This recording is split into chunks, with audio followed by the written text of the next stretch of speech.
Hi guys, today we are going to be recreating another After Effects tutorial in DaVinci Fusion. But before we get into the tutorial, I just wanted to thank you all for your kind donations towards my dog's hip surgery.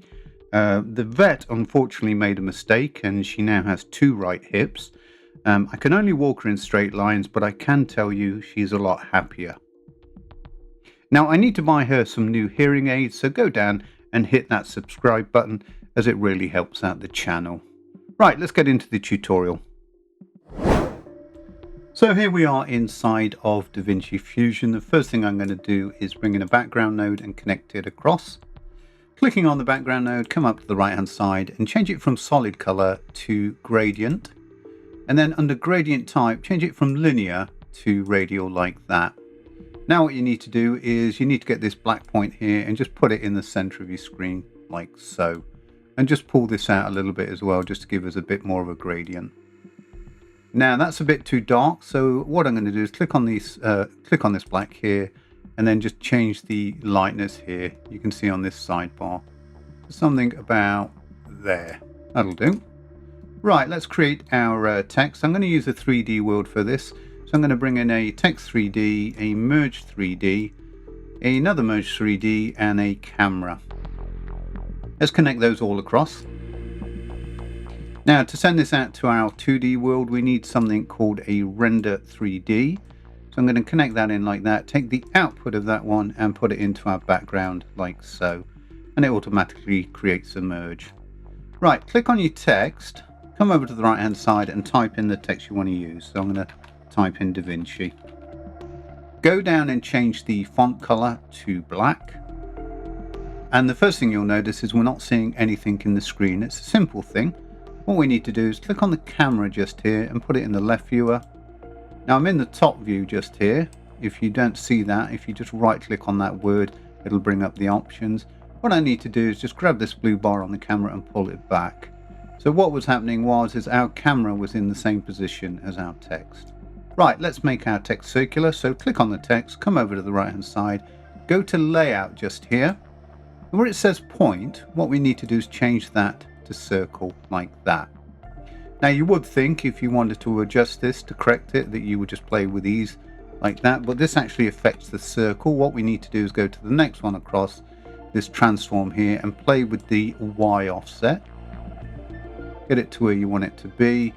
Right, looking good. Now if we wanted to rotate it around this circle, what you would think is we'd go to this rotation just here. Now if I do that, it actually only rotates the text individually, so we don't want that. There is another transform here. We're going to go to that transform, and if I go down and play with the rotation here, you can see it actually rotates the word, which is what we're after. So I'm going to click on the Z, just undo that. I'm going to go to frame 0 by clicking the arrow. I'm going to click a keyframe on the Z. Then what I'm going to do is go to frame 120. I'm going to type in -360 and it's automatically created keyframe, and I've done it wrong. It says -3600, so that'll go crazy. So we'll go -360, enter. There we are, that's correct. And now when I play that back, you can see it's going around like so. The only problem is it's going once. We need it to repeat. So let's click on the text, come up to the spline tool just here, click on that. Make sure the text is selected and see this one here that says zoom to fit. Click that and there we are. There's our curve. So what we need to do is go down to the bottom. See this one that looks like an S? It's select all. Click on that. Then we're going to go across to this one here and we're going to hit set loop. And now what will happen is it'll constantly go round. Very cool. Right, rather than reinvent the wheel, what we're going to do is we're going to do a bit of a cheat. I'm going to take this one, right click on it, copy, Control V in the blank area and paste. I'm going to now disconnect this one just so we can see the text on this one and connect it in like so. I'm going to go over to the right hand side and change the word out. So we've got Fusion. Now the only problem is it's spinning in the same direction and we don't want that. So what we need to do is go to this transform just here, go to the frame 120 and change that to 360. The other thing that we should do, just to give it a bit of randomness, is we should go up to the keyframes just here Hit this drop down like so. We're going to grab this last one. This is the last keyframe, and just give it a bit more like that. And then when we play it back, it'll give us a bit more randomness. The other thing we should do actually is clicking on the text again, go to the first one, and what we'll do is we'll decrease the size to 0.5 like that. Now if I connect this first one back in, what we've got is this. Now the only problem we've got is both of them are in the same position in the Z space just here. So I'm going to click on the Fusion one, I'm going to go to this transform just here, and then I'm just going to push it back like so, like that. We can take it back to say -8 actually. There we are, and let's just have a look at that. Yep, looking cool. Right, now if we want to duplicate all this text, it's very easy. We just click on this merge 3D here, go shift space bar. We're looking for something called a duplicate. It's that one there. Don't use the others, otherwise they won't work. Make sure you've got the 3D one. Add that. With that selected, come over to the right hand side, and currently we have 2 copies. We're going to change that to 10. And then we're going to go down to see this one here that says time offset. We're going to put in a strange value. Let's put in say 63. And the reason I've done that is so that they're not all spinning at the same speed. Now when we look in the right hand viewer, it looks horrible, and the reason for that is because they're all sitting in the same Z position. So what we need to do is go to this Z offset here and push it back or forward to how we want it. So I'm going to push it right back to something like that. We are nearly done, folks. Right, now what we need to do is animate our camera. So I'm going to go right to the first frame like that. With camera selected, come up to the transform just here and click a keyframe on the Z. We're then going to go to frame 250. Quickest way is type it in here. And then what we're going to do is click another keyframe. Use this one, little triangle, go back to the first one. And what we're going to do is we're just going to push the camera all the way through like that. Make sure that all your letters are off screen. So right to about there like that. Now when I play that back, we get this. Now if you want to change the speed of that, if that's moving too quickly for you, same trick as before, go up to the keyframe inspector just here, go to this drop down just here, grab that keyframe and just move it across like that, and it'll slow it right down. Right, so the only thing that we've got to do now is to add the blur, and that's really easy.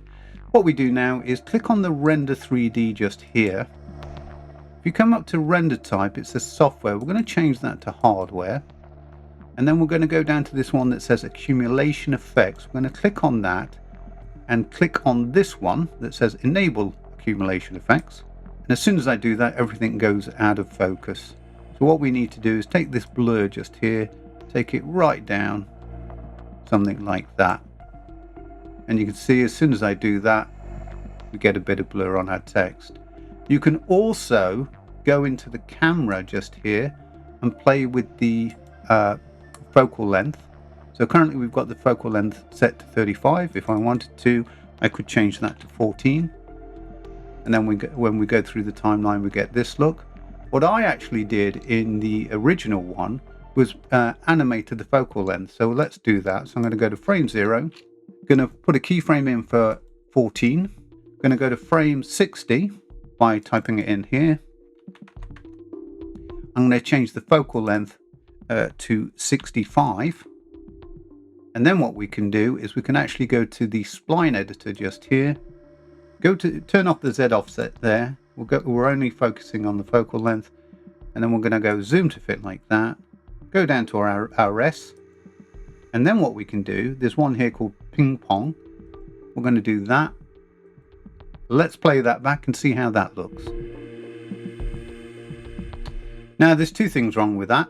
The zoom in and out is a bit too quick if you ask me. So it's making it look like it's standing still, and the blur is a bit too much. So let's fix that. Going to go inside like that. Going to go, first of all, go to the render 3D. Holding the control key, go to the amount of blur here and just push it back a little bit so it's not so blurred, something like that. Now what we need to do is go to the camera On the focal length, go to the first one like that. Sorry, that's the second one. Go to the first one, which is 14. Let's change that to 35.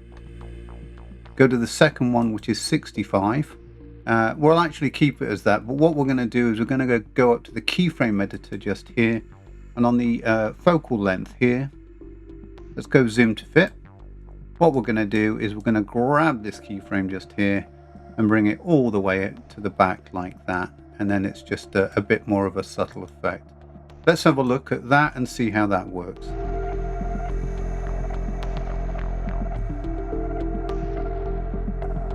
So that was still a bit blurry for me, so I've gone back into the render 3D just here, gone to the amount of blur and just typed in 0.005, and there we are. That's the look that we're after. Play around with that blur, play around with the camera focus as well. There was only one other thing that I did, and that was I clicked on this merge 3D just here, went shift space bar, and I added a bit of grain, which is film grain just here. So let's add that, and then I just dialed it down. So let's just take the strength right down like that. That looks pretty good to me.